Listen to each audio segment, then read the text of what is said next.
This is James Lupton for Round 8 Boxing, sponsored by Upton Clan Builders, and I'm delighted to be joined with Mauricio Sulaiman. Mauricio, it's been a long time. How are you? Very, very well. Happy New Year, James.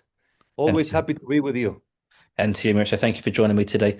I'm going to start off with I suppose, the earliest success story of 2026, and that is Dalton Smith winning the WBC world title with his dad by his side as his trainer, Grant Smith. They beat Subriel Matias recently. A real, let's say, success story. You know, they've been through a lot together as father and son and coach and fighter. How nice is it for you to see and promote these fights where they've got such a special connection between the two? It's amazing. It's a great story. Uh, the Dalton Smith story by itself is very dear to the WBC. Dalton became the WBC international champion, then the silver champion. He won the final elimination to become mandatory and fought abroad, away from home, in a complicated environment against a great champion. And he went out and fought toe to toe. He left all the game plan aside and just went all out and knocked out someone who has never been knocked down, much less knocked out. A great champion in Subriel Matias. Overall, the story about the granddad, the father, the son, and also the nephew. It's four generations of Smiths in the ring, and it's just so beautiful. He's a great representative for the WBC for boxing inside and outside the ring. And I'm just thrilled to have begun the year with such a story as Dalton Smith. Absolutely. And you mentioned there, you know, he's won these, he earned his right to be mandatory and obviously now champion. He's somebody who has gone through and won, I think, every title domestically here in the UK as an amateur and as a professional as well. He's gone down the old school route, we like to call it. You know, that he's gone through and he's won and picked up every title along the way. And he's done it how it used to be done back in the day. Does that make it a bit more special for you, obviously, as now a representative of the WBC, a world champion for you guys, and somebody who is going to represent the WBC? How nice is it to have someone like Dalton Smith doing that? Someone who is an old school fighter. He's not somebody who's a trash talker. He's a gentleman. True gentleman. He believes in the process. He believes in going through with respect to the authority of an organization. He was patient, but he stuck to his dream. He shows a picture when he was 6 years old. He had a WBC belt, and that was his dream. Today, boxing world, we understand it is a business for promoters, for networks. It's a life living for the fighter. And there are opportunities at times to go in a different route. And Dalton stuck to his beliefs, to his principles, and he did it this old school way. As you said, he conquered every single local championship. Then with the WBC in the international stage, he was a European Boxing Union, the EBU, which is a very old, prestigious federation. And as a person, he's incredibly nice. He came to see me in Mexico City with O'Toole, with his manager, and with Matchroom and his nephew. We spent an unbelievable afternoon. And there, when you talk and you experience and you become close to the fighter, it is more special. So I'm very proud of him, and I know there's Dalton Smith to possibly become a superstar around the world.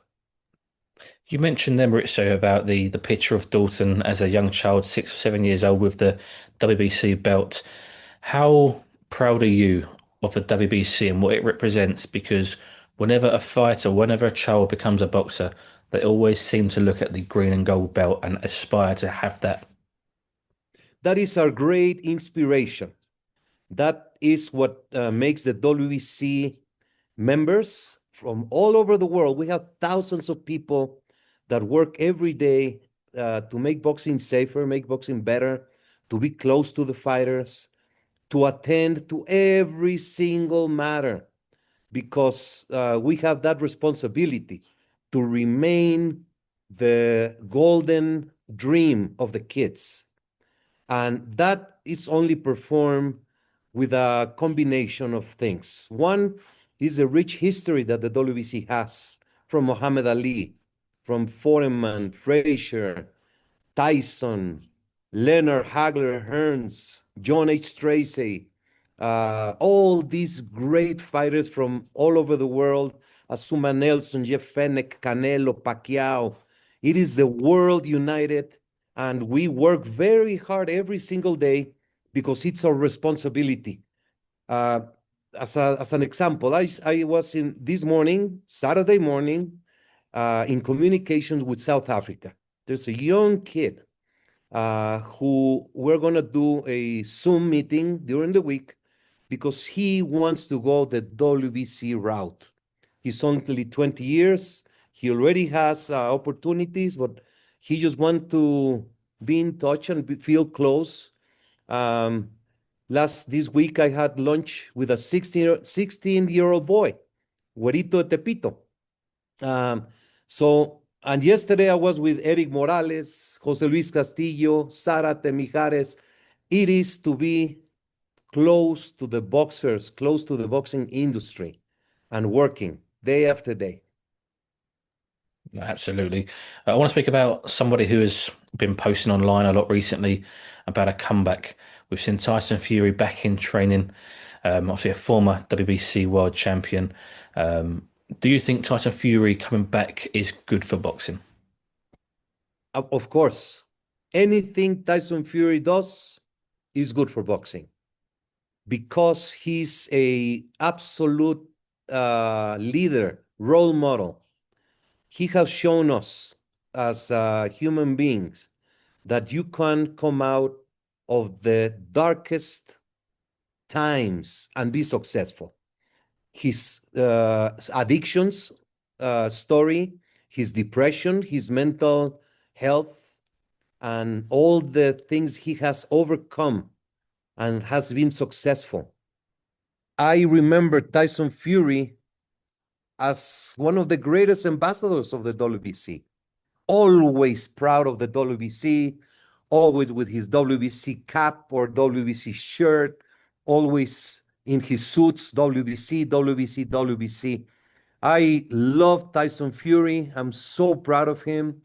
And when he retired, I applauded him because when you have a beautiful family, a beautiful wife and kids, and you can retire and go on and have a happy life, I applaud that. But if he's to come back, I applaud him as well and will support him.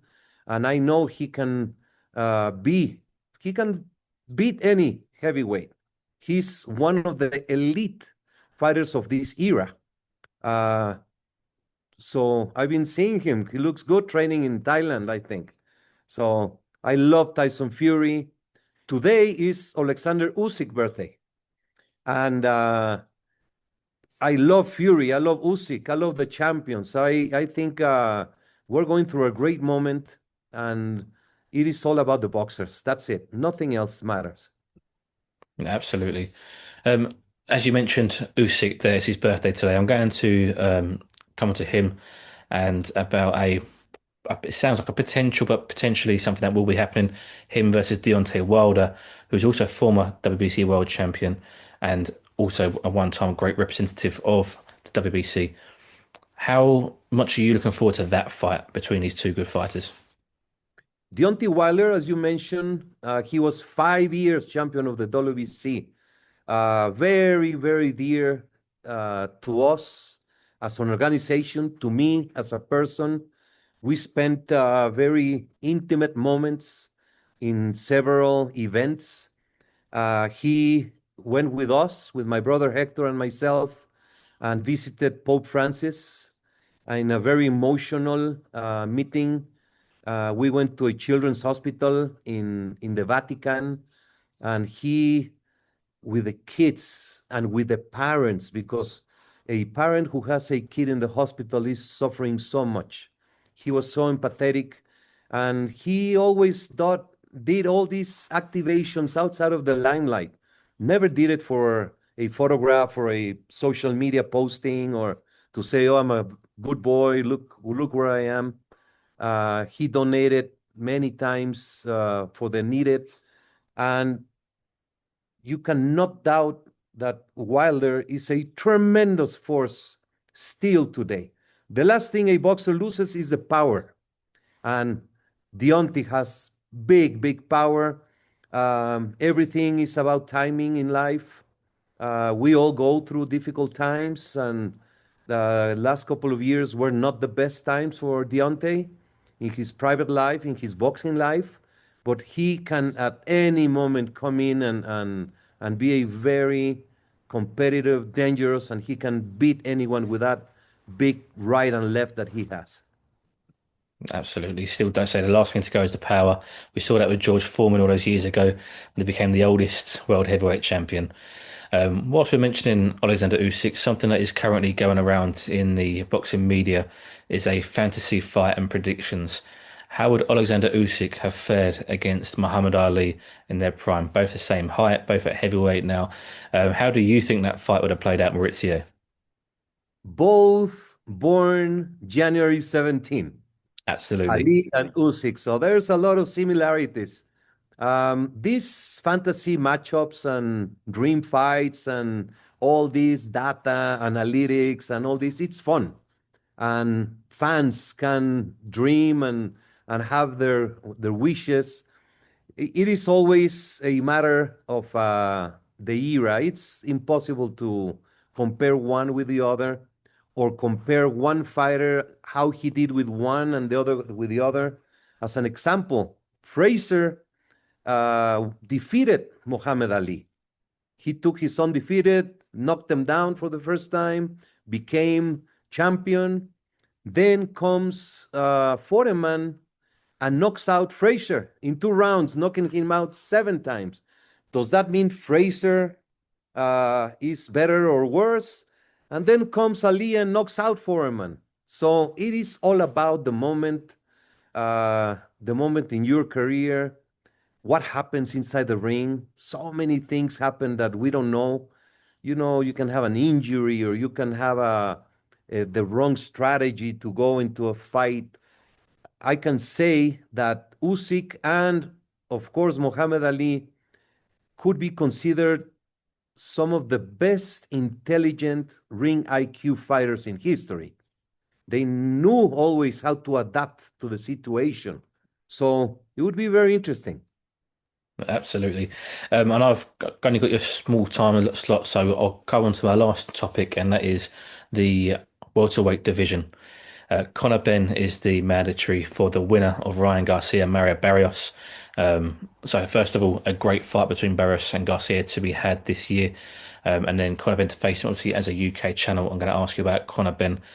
For you, we mentioned there with Usyk and Ali, it's about styles. Styles make fights. It comes to on the day, things like that. Who would you feel Conor Benn would potentially come in a better fight with between Barrios and Garcia? Or is it a case of, for example, Garcia, the build-up is going to be just as good as any fight will be between the two of them because we know they're both big characters? Well, it all depends what happens February 21st. Barrios is a solid champion, a little bit under valuated. You know, Underrated. he's a good, solid champion, and Ryan Garcia has a lot of things to prove. So it's going to be a very interesting fight. And Conor Benn is one of those cases that we were talking before. The way he has stuck to the WBC, the way him and his father have expressed the love and respect and care for the WBC green and gold, it just fills us with pride. And I'm very much looking forward to February 21st, and then for the winner to fight Conor Benn. Does that make it a little bit, again, special? I mentioned that Dalton Smith. Is it more special because Nigel Benn was the champion back when he was fighting. Conor Benn's aiming to be that champion and emulate his father as well. There's always a connection, and it makes it, for me as a fan, a lot more special to see it. Do you feel that as well, Maurizio? Yes, it is. It's a very strong bond between father and son. Uh, I I have in my phone next to me a picture of Nigel Benn hugging his son after the loss with Eubank, and then the moment of glory when he won. So boxing is all about emotions, about relations.